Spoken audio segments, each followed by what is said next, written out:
La parole et la voix sont deux mots qui sont voisins mais ne sont pas synonymes. La voix n'est pas la parole.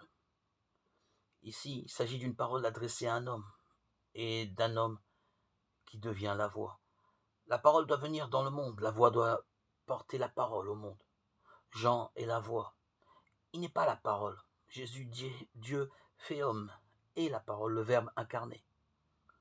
Jean porte une parole qui n'est pas la sienne, mais la parole de Dieu retentit dans la prédication de Jean. Il devient le prophète, le haut-parleur, le porte-parole, le messager de celui qui doit venir. Mais quelle est donc l'essence de cette parole? Elle est celle de la connaissance de Dieu. Dieu, personne ne l'a jamais vu. Le Fils unique, lui, qui est Dieu, lui qui est dans le sein du Père, c'est lui qui l'a fait connaître. Jean 1, 18. Parce que Dieu est amour. La voie de la connaissance est l'amour. La voie porte la parole, elle porte l'amour.